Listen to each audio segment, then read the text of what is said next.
రే అన్న ఓళ్ళకంటే వాళ్ళకి పైసలు ఇయ్యాడు. నా మాట మీద అన్న నీకు పైసలు ఇచ్చిండు. ఏమున్నా గానీ టైం టు టైం వడ్డీ అసలు ఇచ్చేయాలి, అర్థమైందా? అరే నమ్మకం లేకుంటే నీ పైసలు నువ్వు తీసుకో. అరే ఆ మాట కాదురా, నేను ఇప్పించిన పైసలు నీకు ఏమన్నా అయితే నాకు వస్తాయి ఆపతి. అన్న ముందే డేంజర్ గాడు. అరే అన్న ముందట చెప్తున్నా, అడిగిన తెల్లారి పైసలు ఇచ్చేస్తా, సరేనా? సరే సరే సూరి అన్న. ఇగో సూరి, నీ మాట మీ ఇచ్చిన పైసలానికి ఆడిగిన టైంకి ఇయ్యాలి అనుకో, నీ బొక్కలు ఇరుగుతాయి. నీకెందుకన్నా నా తల వేసి నీకు ఇస్తాడు పైసలు లేకుంటే. అదే అంటున్నా, మరి టైంకి రాలా మనకు పైసలు. సరే అన్న సరే.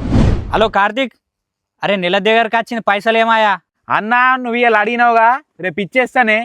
సరే సరే. అరే ఏమాయరా, రేపు ఇస్తా అన్నావు, సప్పు లేదు ఇంకా. అరే ఆగవే రెండొద్దులు, పైసలు కావాడా, ఇస్తాగా. సరే సరే చూడు, వెళ్ళేం చూడు.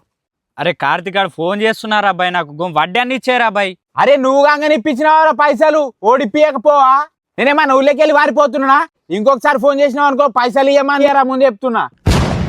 సూరి, అడు పైసలు ఇచ్చేట్టు లేడియా మనకు. సాయంత్రం రెడీ అయ్యి ఉండు, దవాఖానలకు పోదాం. ఎందుకన్నా? నీ కిడ్నీ తీసుకున్నాను అనుకో, వడ్డీతో సహా నా బాకీ అయితే తీరిపోతుంది.